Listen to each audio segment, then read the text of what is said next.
بسم اللہ الرحمن الرحیم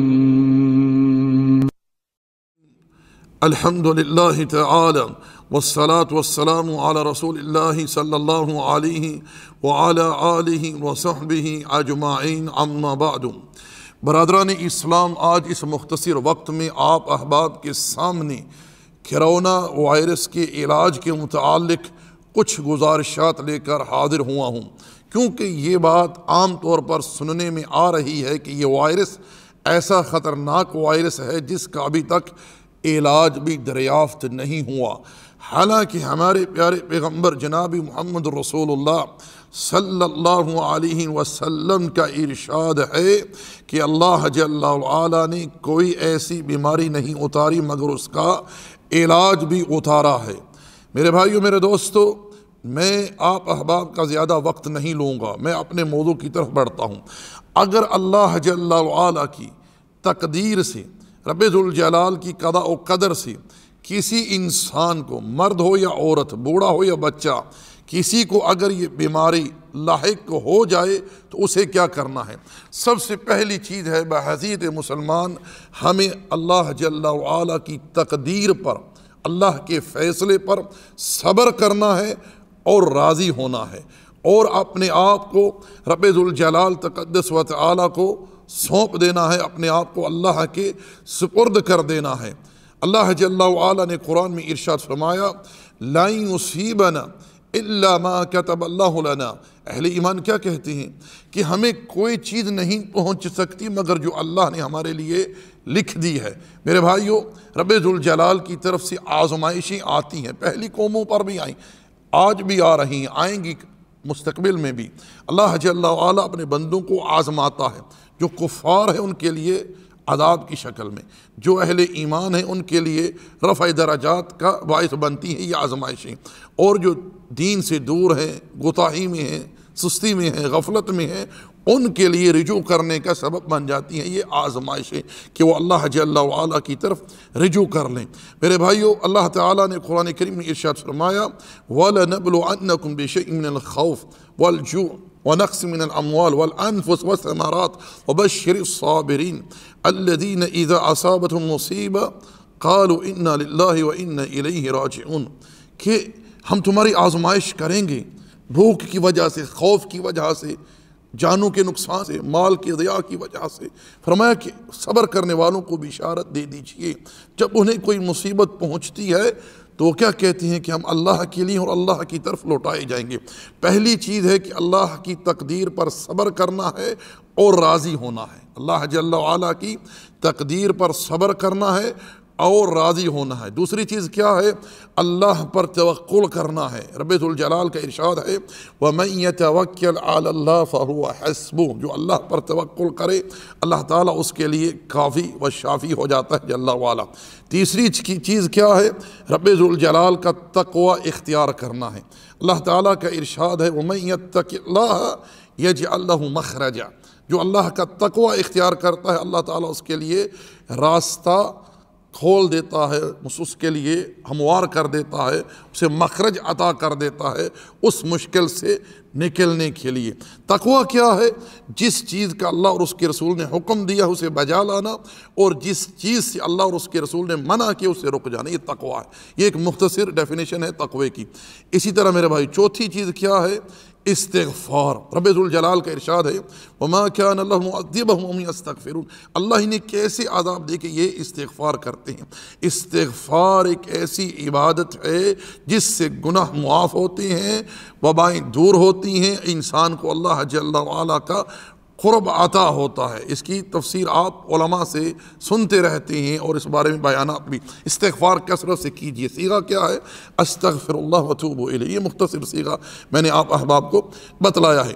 اسی طرح میرے بھائیو، وہ دعا جو یونس علیہ السلام نے مچھلی کے پیٹ میں پڑھی، یہ دعا کب پڑھی؟ جب وہ ایک مشکل میں پھنس گئے علیہ السلام، سمندر کی تہہ کا اندھیرا، مچھلی کے پیٹ کا اندھیرا، وہاں انہوں نے اللہ اس مشکل میں پکارا، اس مصیبت میں پکارا، کیا کہا؟ رب ذوالجلال نے ان کی بابت کہ انہوں نے کیسے پکارا؟ فنادى في الظلمات ان لا الہ الا انت سبحانک انی کنت من الظالمین۔ اللہ جل وعلا فرماتا ہے کہ انہوں نے ہمیں اندھیروں میں پکارا اور اللہ کی توحید کے ذریعے وہ رب کی طرف متوجہ ہوئے۔ یاد رکھیں کہ اللہ کا قرب حاصل کرنے کے لیے، اللہ سے مانگنے کے لیے سب سے بہترین اور اعلیٰ وسیلہ رب ذوالجلال تقدس و تعالیٰ کی توحید ہے۔ آپ یونس علیہ السلام کے اس قصے میں غور کریں کہ وہ کیسے متوجہ ہوئے۔ فنادى في الظلمات ان لا الہ الا انت سبحانک انی کنت من الظالمین۔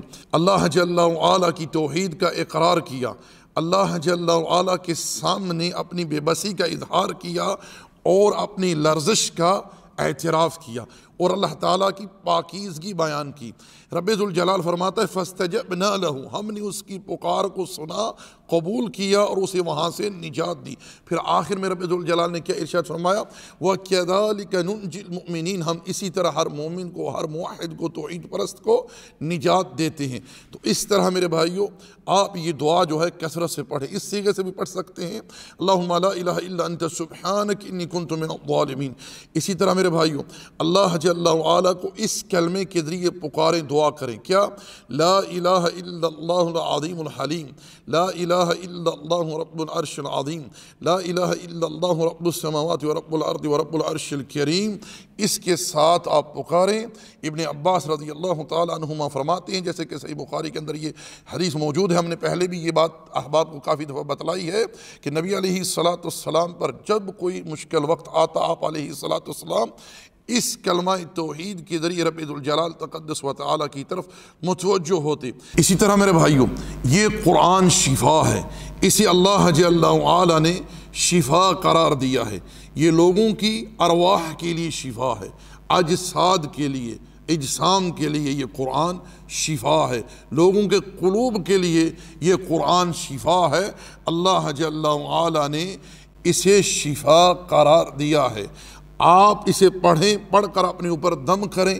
مریض کو خود چاہیے کہ وہ اپنے اوپر پڑھ کر دم کرے، جیسے کہ سورۃ الفاتحہ بہترین دم ہے، نبی علیہ السلام نے اسے دم قرار دیا ہے۔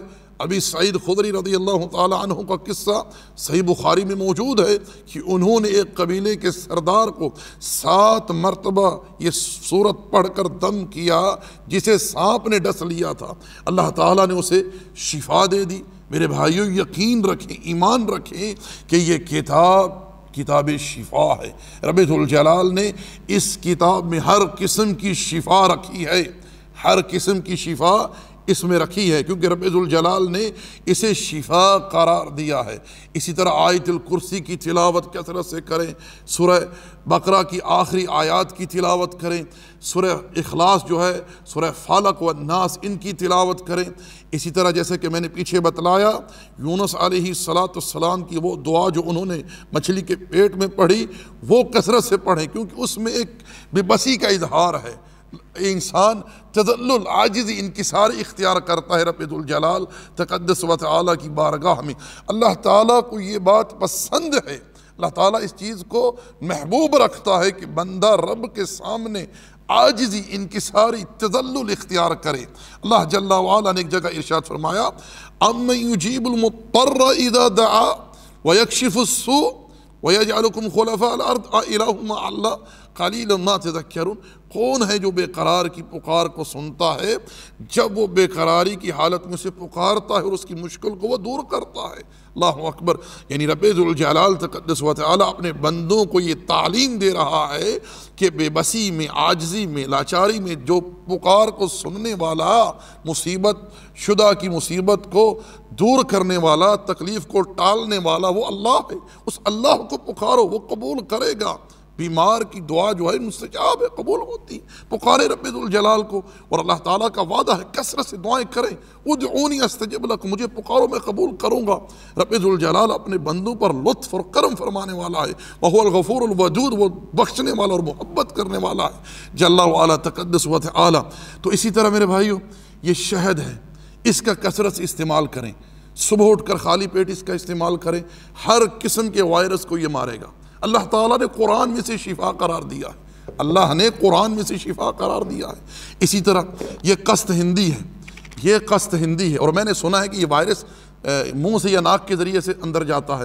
یہ قسط ہندی، اس کے بارے میں رسول اللہ صلی اللہ علیہ وسلم کا فرمان ہے اس میں شفا ہے، اور 7 بیماریوں کی شفا نبی علیہ السلام نے اس کے بارے میں بتلائی ہے۔ آپ اسے ایسا کریں کہ اپنے انگوٹھے کو کسی چیز کو گلا کر کے یہ قسط ہندی اپنے لگا کے یہاں اپنے منہ میں لگائیں، اور اس کو پانی میں مکس کر کے بھی پی سکتے ہیں، چمچ کے ساتھ جو ہے منہ میں ڈال کر پانی پی لیں۔ کڑوی بہت ہے، کڑوی بہت زیادہ ہے، یہ آپ کو پنساری سے یہ مل جائے گی قسط ہندی، آپ اسے دیکھ لیں، اس کا پاؤڈر، اس کی لکڑ بھی ملتی ہے، اسے عود ہندی بھی غالباً کہتے ہیں، تو اس کا استعمال کریں، اس میں بھی خیر و برکت ہے، انشاءاللہ شفا ہے۔ اسی طرح کلونجی آپ سب لوگ جانتے ہیں، صحیح بخاری کی حدیث ہے، اللہ کے رسول نے فرمایا ہے، اللہ کے رسول نے فرمایا ہے صلی اللہ علیہ وسلم۔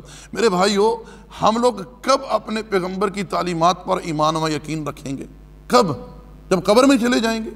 اللہ کے بندو، یہی تو وقت ہے، یہی تو مرحلہ ہے اس زندگی میں کہ ہم پیارے پیغمبر علیہ السلام کی ہر تعلیمات پر ایمان لائیں، یقین رکھیں، اعتماد رکھیں، بھروسہ رکھیں، اور آپ علیہ السلام کی اتباع کریں۔ اللہ کے پیغمبر نے فرمایا حبۃ سودا میں یہ جو کلونجی ہے نا، اس میں شفا ہے سام کے علاوہ۔ صحابہ نے پوچھے سام کیا؟ آپ نے فرمایا موت کے علاوہ۔ تو کیا پتہ چلا؟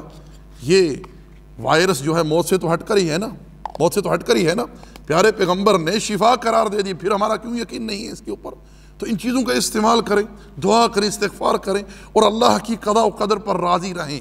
لا یصیبنا الا ما کتب اللہ لنا، ہمیں کچھ نہیں پہنچتا مگر جو اللہ نے ہمارے مقدر میں لکھ دیا ہے۔ اور کثرت سے استغفار کریں، دعائیں کریں، رب سے شفا مانگیں، اور زمزم کا پانی جتنا آپ کو مہیا ہو اپنے گھروں میں لے آئیں، پئیں، پلائیں، نہائیں، غسل کریں، شفا ہے، اللہ کے پیغمبر نے خبر دی ہے۔ نبی علیہ السلام کی بابت اللہ جل وعلا نے ارشاد فرمایا وَمَا يَنْتِقُ عَنِ الْهَوَىٰ إِنْ هُوَ إِلَّا وَحْيٌ يُوحَىٰ، ہمارے پیغمبر کی گفتگو اپنی طرف سے نہیں، اپنی خواہش سے نہیں، بلکہ اللہ کی وحی سے ہوتی ہے، اللہ کی وحی سے ہوتی ہے۔ تو ان باتوں کو آگے لوگوں تک فارورڈ کریں، تاکہ ہو سکتا ہے کہ اللہ جل وعلا اپنے فضل و احسان سے کسی کو نفع عطا فرمائے۔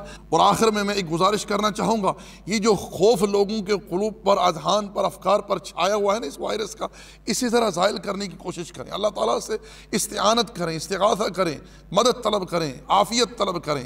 میرے بھائیو، میرے دوستو، رب ذوالجلال ارشاد فرماتا ہے وَمَن يَتَوَكَّلْ عَلَى اللَّهِ فَهُوَ حَسْبُهُ، جو اللہ پر توکل کرے اللہ اس کے لیے کافی و شافی ہو جاتا ہے۔ ہمارے دلوں میں اس کا خوف کیوں اتنا چھایا ہوا ہے؟ اس لیے کہ ہمارے دلوں میں توحید کی تحقیق نہیں ہے، اس وجہ سے لوگ اس کے خوف میں مبتلا ہیں۔ اللہ المستعان۔ رب ذوالجلال تقدس و تعالی سے دعا ہے، التجا ہے کہ الہی ہم سب کی حفاظت فرما۔ اللہ تعالی ہمارے بچوں کی، ہماری بیویوں کی، ہمارے والدین کی، ہماری ماؤں کی، بہنوں کی، سب کی رب ذوالجلال حفاظت فرمائے۔ تمام انسانیت کے لیے اللہ تعالیٰ خیر کا معاملہ فرمائے۔ رب ذوالجلال جو دین سے دور ہیں انہیں اللہ جل وعلا دین کی طرف رجوع کرنے کی توفیق عطا فرمائے، اور جو اسلام سے خارج ہیں، غیر ہیں، اللہ تعالیٰ انہیں اسلام قبول کرنے کی، اسلام کو سمجھنے کی توفیق عطا فرمائے۔ جو اس بیان کو، اس جو ہے گفتگو کو آگے پہنچائے، رب ذوالجلال اسے بھی نفع عطا کرے، اور آگے دیگر لوگوں کو بھی رب ذوالجلال اپنے فضل سے نفع عطا فرمائے۔